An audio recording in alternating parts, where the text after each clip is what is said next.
Bueno, gente, nada tranquilos, nada tranquilos al son del punk rock nacional de Ricky Espinosa y de Flema. Le damos la bienvenida a nuestro querido compañero S, Gracias, a S-TV en una nueva columna que va a, como pidió nuestra productora, ¿no? A rondar, a versar alrededor de lo que es la escena punk en los 90 en Argentina, particularmente Flema y Ricky Espinosa. Sí. Contanos qué estábamos escuchando, por qué lo elegiste y avanti. Bueno, lo elijo un poco a Ricky por su personalidad disruptiva, que ha dejado todo un legado y se ha creado un estilo en Argentina que es lo que se llama el punk rock flemático, digamos, punk rock Espinosa, por la forma de ejecutar Flema con Ricky. Flema arranca en el año más o menos 86 acá, con una formación que fue cambiando miles de veces hasta que en el año 87-88 entra Ricky Espinosa como guitarrista, no como cantante. En ese momento cantaba en la banda Fernando Cordera, quizás te suene el apellido porque es el primo de Gustavo. Y bueno, se rearma la banda, luego del compilado Invasión 88, ellos graban con Ricky Espinosa en la guitarra, Fernando Cordera en las voces. Podés ahí, si escuchás los temas en el compilado, ya te das cuenta que cambia mucho el sonido que viene después en Flema, porque Ricky usó una guitarra muy distorsionada que quizás era más apegada al estilo del metal que al punk. Para los 90 Flema se queda prácticamente disuelto, con Ricky nada más como único integrante de la banda, y junto con sus amigos Santiago y Fernando Rossi, los hermanos Luigi, Gribaldo, rearman Flema y sacan lo que sería el primer disco, que fue un demo, un cassette que fotocopiaban y pintaban a mano con lápices Faber-Castell, digamos, que se llamó Pogo Moshi Slam, que es la primera producción con Ricky en las voces. Ricky le empieza a dar a Flema no solo todo un concepto disruptivo y chocante, porque ¿qué es lo que la premisa del punk? La premisa del punk te dice siempre, no veas nada por los ojos de los demás, replanteate todo. Bueno, y la idea, una contracultura de protesta, ¿no? Una contracultura de protesta es el punk, pero acá en Flema empieza a ser una actitud de protesta con letras que, si bien tienen bastante de social, pero no es el eje principal, sino expresar sus sentimientos. Ricky tenía una personalidad muy autodestructiva, muy nihilista. Claro, hay nihilismo. Hoy hablábamos al principio del programa, digamos, del nihilismo, ¿no? Del fin del mundo y el nihilismo, y algo ahí aparece con fuerza, como Ricardo, me importa todo una mierda, ¿no? Claro, como dice uno de sus temas de su disco solista, ahora todo es una mierda. Claro. Y la premisa de él fue llevar todo al límite, como en su momento le gritaban por ahí puto en los recitales, y por ahí a la otra fecha te caía con una remera que decía soy puto y drogadicto. O cosa de los 90, que había esa guerrita entre pandillas suburbanas, digamos, rolingas versus punk, y era el cántico, esta es la banda de los Ramones, la que a los Stones. Entonces ahí Ricky empieza a salir a tocar con una remera de los Stones y empieza a decir, a mí me encantan los Stones. Claro. Él fue muy fehaciente, muy coherente con todo lo que dijo, lo que hizo alrededor de su vida. Él tenía una gran sensibilidad como artista que fue plasmado en varios discos. A mediados de los 90, ya con la primera producción de Flema, que se llama El Exceso, ahí nomás, porque el nombre original es El Exceso y o abuso de drogas y alcohol es perjudicial para la salud. Cuídate, nadie lo va a hacer por vos. Así se llama el disco. Bien. Entre autodestrucción y sensibilización. Sensibilización y conciencia. Fíjense lo que están haciendo.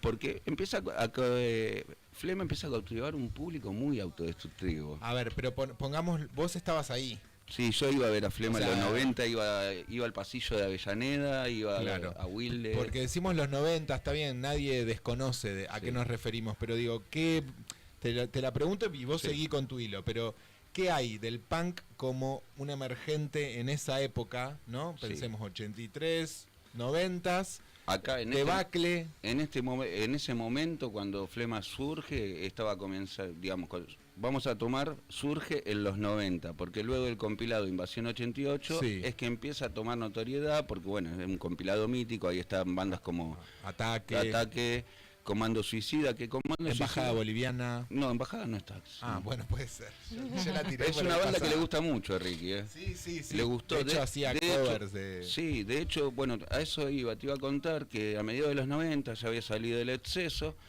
y, bueno, el público de Flema era el típico público que estaban en la esquina todo el día escabeando y de repente cuando había que entrar, la entrada salía a 10 pesos y te decían, bueno, somos 70, tenemos 3 pesos y pasamos todo, avalancha. Y se resuelve. Todos en pedo, se resolvía así. Con eso empieza a haber como una especie de veto, digamos entre comillas, porque nadie prohibió a Flema, pero estaba medio difícil conseguir fecha para Flema. Claro, pero vos fijate lo que ya nos dicen en el chat, Marcos, cuando puedas poncharlo, porque me parecen datos. Mirá lo que dice nuestra querida oyente y amiga Maga, que dice, bueno, ahí cuando entre lo comentamos, pero digo, complementando, porque entre también una cultura de MTV, mirá, en el 97 vi a Flema en vivo cuando teloneaban a The Offspring, o sea, porque a la vez The Offspring era el punk que ya salía por MTV. Claro. Entonces, por un lado venía... Y creo que también estuvo Ataque 77, si es el 97, creo que fue la fecha que tiene que haber sido bajo la autopista sobre Avenida Alberdi. Puede ser, bueno, ahí decía Maga. Que fue la última fecha de Ataque 77 con Ciro como voz. A partir de esa fecha, Ciro empieza a tocar la guitarra en Ataque. Tremendo, dice... Tenía una presencia, Ricky, que te caías de... Sí, es verdad esto. Maga, tenés razón, es verdad. Se caía...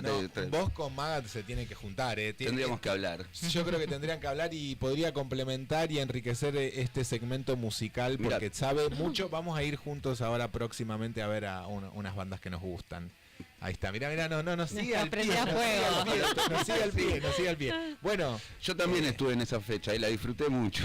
Pero entonces digo, por un lado, la idea más comercial del punk californiano, Green Day, The Offspring. Porque era lo que estaba explotando en MTV, toda esa onda. Luego vino Blink 182 con ese tipo de pop punk. ¿Y acá qué pasaba ahí? Y acá teníamos a 2 minutos, estaba gestándose la Buenos Aires Hardcore, ya 92-93 las Buenos Aires Hardcore estaban muy afianzadas. Toma el rol más político que deja el pan rock, porque si vamos viendo el pan rock a lo largo comienza siendo un movimiento político y contestatario con letras de protesta y a favor de la igualdad.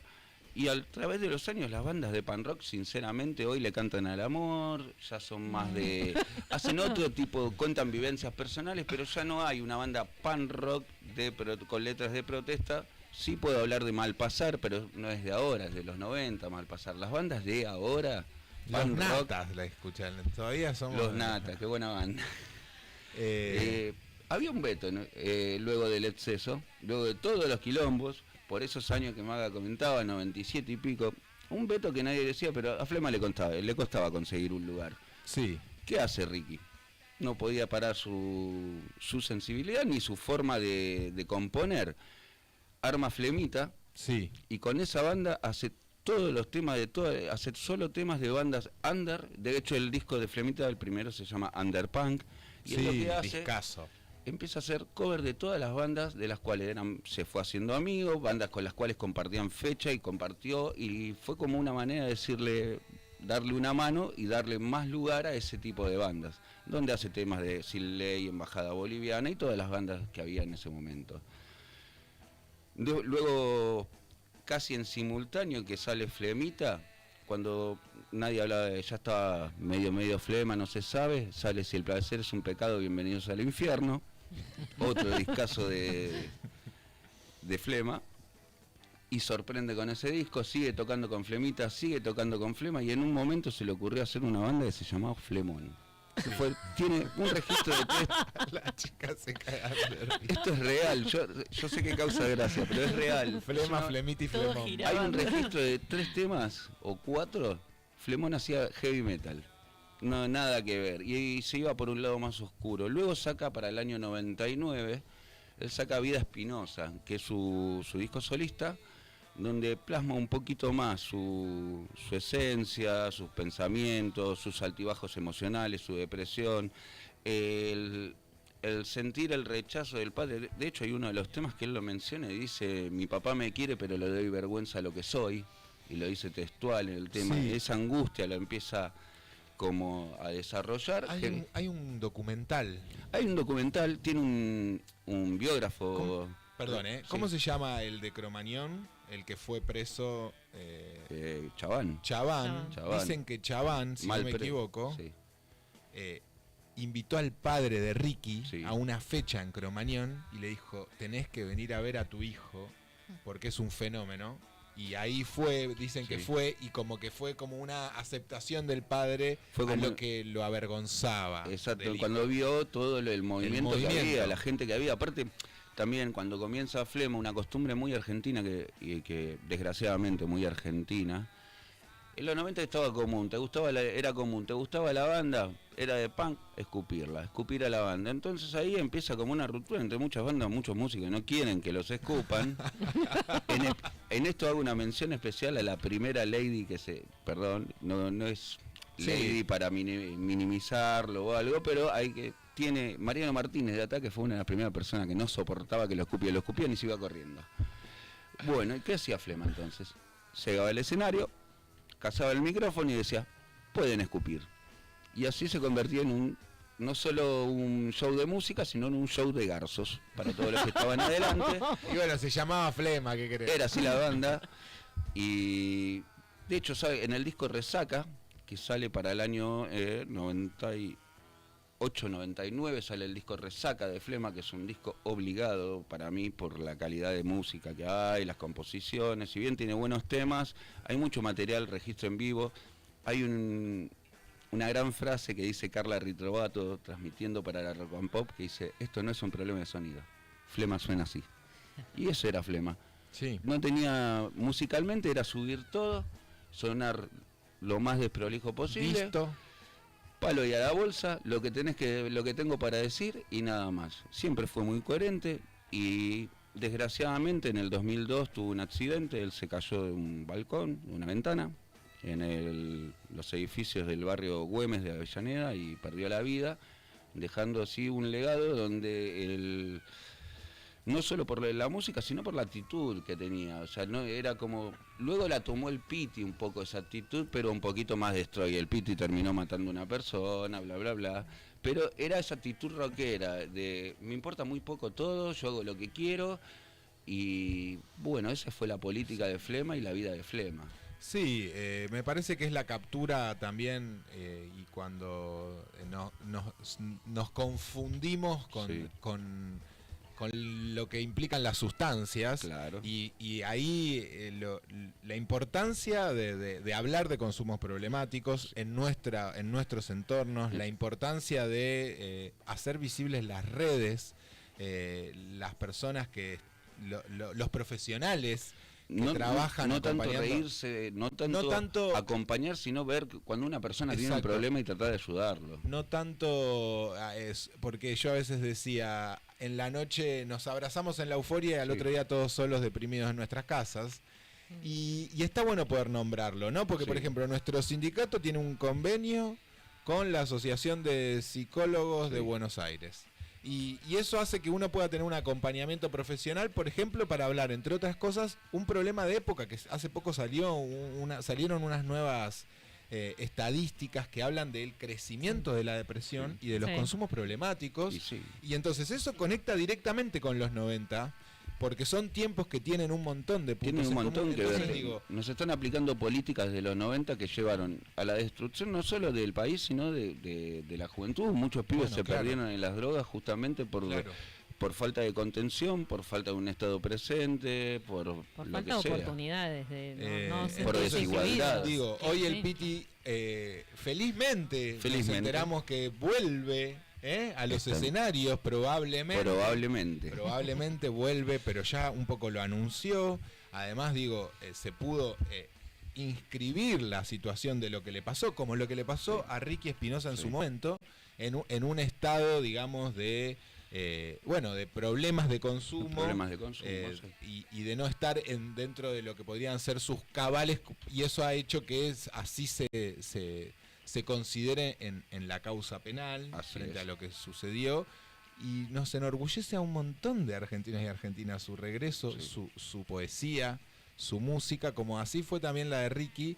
Y digo, poder sacar el lugar sensible a veces en toda esa agitación, en toda esa incitación a la locura también, que también es una respuesta a la locura con la que nos tiran, ¿no? Totalmente. Exactamente.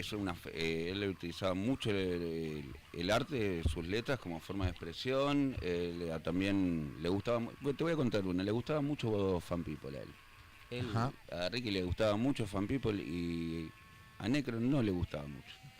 No le gustaba Flema. No le gustaba Flema, ni el público de Flema, porque Flema en los 90 era una banda donde tocaba que sabías que ese lugar iba a tener un problema, o se iba a clausurar, o no iban a querer más bandas de man rock. No hay mucha vuelta. En los 90 había un circuito de bandas que tan buenas, hoy en día tocan y no pasa nada, pero en ese momento el público era así y generaban ese tipo de cosas, como que se les cierren algunas puertas, no conseguir fecha, pero bueno, luego de que se disuelve la banda por el fallecimiento de Ricky, comienza como un camino errático de Flema que sigue tocando hasta el día de hoy con sus para mí es un hijo, ¿no? No, a veces lo invitan al hijo, han tocado con una pantalla con inteligencia artificial que la verdad que yo no pude ir, pero la gente que fue me ha vuelto decepcionada, me lo ha dicho, la verdad que no. Y es fuerte. Pongan un cantante, o sea, pero está el hijo y el hijo tampoco llega a lo que era él. ¿no? Bueno, o sea, él era él, punto. No habrá persona, claro. Y bueno, amigos, bueno, quisiera mencionar también que... Sí, tenés 2 minutitos para ir cerrando porque tenemos la última entrevista, siempre corriendo con el tiempo. Como que necesitaríamos un poco de... Necesitamos un programa de 4 horas, o un programa para eso, uno para... No, pero un poco de fan rock y de todo esto contestatario, digo, en este momento. Eso. Que a veces como que quedamos muy calladitos, muy sumidos. ¿Qué lugar tienen las contraculturas salvo los jubilados, hay lugares... que salen a pelearla. Y bueno, ahora es Garham, qué sé yo, como que a veces veo todos muy quietos y los jóvenes, digo, porque esta es la respuesta de la música es de la juventud, que no se banca esto que le quieren imponer y sale a pelearla y a romper con eso que no le cierra y no lo contiene, ¿no? Necesitaríamos un poco... Hay una camada de bandas, hay una camada que ya el lugar de banda contestataria o de letras de protesta hoy lo ocupan más otros estilos como el hardcore punk, el hardcore. Hay lugares que dan espacio a las bandas emergentes como la cultura del barrio. Tenemos el Centro Cultural Casa Rincón, acá en Rincón y bajo la autopista. Ajá. Que son espacios que no buscan lucrar, son lugares hechos por músicos o por fans de la música, donde se dan espacio. Hay una muy linda escena, pero justamente las bandas de punk rock hoy en día el punk rock hoy en día no participa de ser una banda de protesta como era antes. Que es difícil encontrarlo en general, ¿eh? Y te digo algo, hay muchas movidas muy lindas ahí en la cultura del barrio, se hacen muchos recitales a beneficio, que eso me parece genial, que el lugar te dé el lugar gratis, que te pongan un sonido, mal o bien te ponen un sonido, una batería, y vos puedas cobrar una entrada que sea solamente un alimento o útiles para ciertos merenderos o comedores o para barrios. Hay un centro de boxeo, boxeo popular se llama, que también lo banca la cultura del barrio, que es como un espacio cultural para rescatar a los chicos en la Isla Maciel, que no se droguen, que tengan contención, que puedan realizar un deporte, que puedan amar un deporte. Pero ¿qué pasa? Tenemos un montón de bandas así hoy, pero cuando vas a una marcha tenemos 30 de esos pibes que van. Creo que la comodidad de la internet y el sillón de casa todavía hay que romperla más. Y quería mencionar antes de irme, porque esto que hice yo es una pequeña falta de respeto. Mira, podés mirá la cámara, hacela. Es una pequeña falta de respeto. Me encanta. Pará que yo lo filmo porque así nos queda. Quería dejar en claro que tiene un historiador, un biógrafo, Ricky Espinosa, que es el autor del documental de Ricky y es el autor del libro sobre la vida de Ricky, y se llama Juan Pablo Duarte, lo pueden buscar así en en Facebook, en Instagram, que él es, no te digo oficial porque oficial no va a ser, pero fue quien siguió, quien hizo el trabajo periodístico, lo acompañó desde chico y bueno, él es el historiador oficial. Yo vine como a dar un refuerzo al trabajo de... Bueno, Juan Pablo. te lo agradecemos un montón. Extrañábamos tu columna, Sí. Gracias. aclamada columna. Ahí un par dijeron, llegó la tan deseada columna. Muchas gracias. De ese Menos TV, agitando, reviviendo la contracultura del punk, del hardcore, de la música. Porque De la música en nos vamos a ir, general. y vinimos muy medio cabeza de termo Sí. con estos géneros. Sí. Vos tenés otra, próximamente ya te lo spoileo. Sí. Se viene una reconstruyendo la historia de los Ilia Curiaquian de Valderramas. Epa. ¿Eh? Vamos. Gracias compañeras por acompañar acá este segmento. Gracias ese por venir. No, gracias a vos por invitarme y por spoilear. Te estamos comprometiendo en vivo. Eso se llama. No, ya la estoy haciendo. Ah, no está, quería. está por la mitad. Está por... Bueno, pero yo te ayudo en eso. No, también me sí, gusta. la hacemos. Y bueno, nos vamos rapidito al último bloque porque ya venimos con Carlos Ullúa para Sí. hacer la última entrevista de este programa que se pasó volando porque así es Chau Chipalito. Nos vamos con un tema de flema y ya volvemos.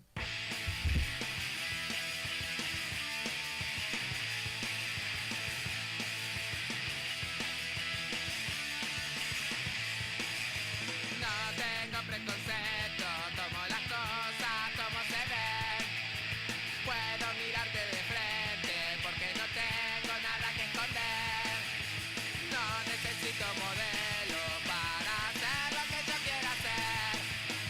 No necesito modelo para hacer lo que yo quiero hacer.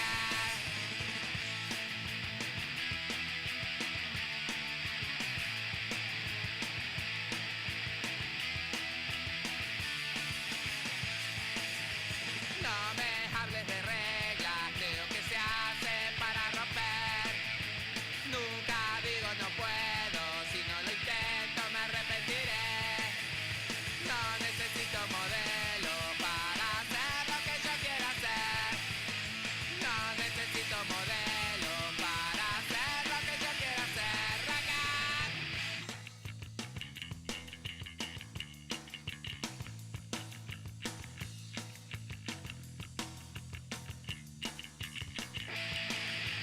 No necesito modelo para hacer lo que yo quiero hacer. No necesito modelo para hacer lo que yo quiero hacer. No necesito modelo para hacer lo que yo quiero hacer. No necesito modelo para hacer lo que yo quiero hacer.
Bueno, entonces le entramos al último bloque. Estamos